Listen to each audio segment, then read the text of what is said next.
In 2012, Alaskan law enforcement came face to face with perhaps one of this country's most prolific serial killers. His name is Israel Keyes. Over the next 7 months, he played a cat and mouse game with investigators, divulging clues about other victims. So Peter Van Sant got a first look at the evidence and a look at the FBI's case. Just please help find my daughter. In February of 2012, 18-year-old Samantha Koenig vanished after her night shift at this roadside espresso stand. Residents of Anchorage, Alaska were shaken. It basically looked like someone just literally walked out of their shift. But Samantha had not walked out voluntarily. The next day, investigators watched what happened unfold on security camera video. A masked assailant had approached the window. When you raise your hands like that, it's usually because somebody's doing something. this. Exactly. FBI Special Agent Jolene Godin was part of the team trying to find Samantha. At this point, you see an individual jump in through the window. Right through the window? Right through the window.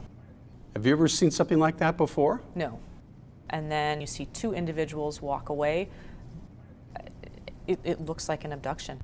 After tracking unusual activity on Samantha's ATM card, police arrested 34-year-old Israel Keyes 4,000 miles away in Texas. And who the heck is Israel Keyes? Israel Keyes was not even on our radar. What they didn't realize at the time is that they had just arrested one of the most monstrous serial killers in American history. Once I started, and there was nothing else like it. Keyes confessed to killing Samantha Koenig and over the course of several months pointed investigators to 3 other victims, Bill and Lorraine Currier in Vermont and Deborah Feldman in New York. Why did you pick these folks? I didn't. It was just random. But investigators believe that there are at least 7 more victims based on these drawings found in Israel Keyes' cell, drawn in his own blood. Has the public ever been shown this before? No. And the significance of 11 skulls? We believe that 11 is the total number of victims. And investigators, like FBI Special Agent Catherine Nelson, are determined to identify them. Do you have an optimistic streak that says we can find answers to the other 7 cases? I do. I absolutely do. And it won't be easy by any means. And it may take a long time, but I'll never give up trying. So Peter Van Sant is joining us now.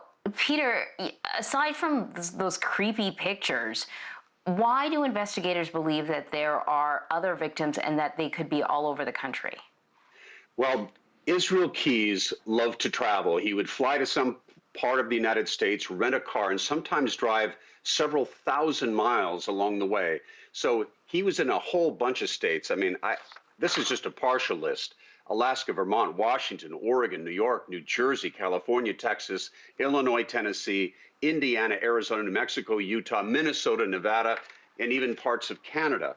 And he told authorities that when he had this compulsion to kill that would come over him, he would select someone completely at random. So they believe there are at least 11 deaths, but the speculation is with all that travel that he did and with his unusual compulsion, there may be many more. Peter, the FBI showed you those drawings and other evidence for the very first time. What else did they show you, and why are they doing that? Why are they choosing this moment to do so? Well, they called Israel Keyes the most meticulous serial killer in American history for a reason.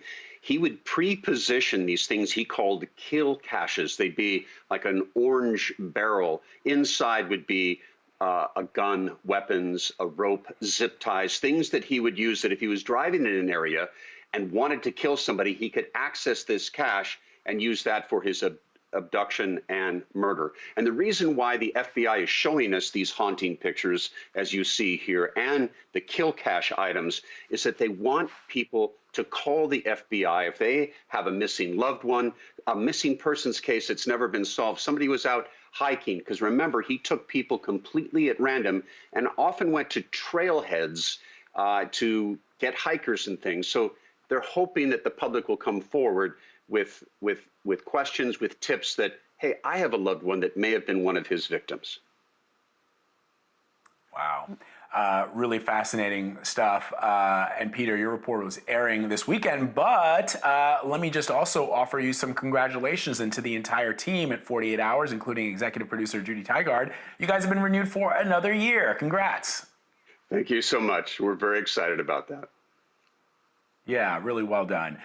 You can see Peter's 48 Hours report tracking the murders of Israel Keys tomorrow night at 9 Central on CBS. You can also stream it on demand on CBS All Access.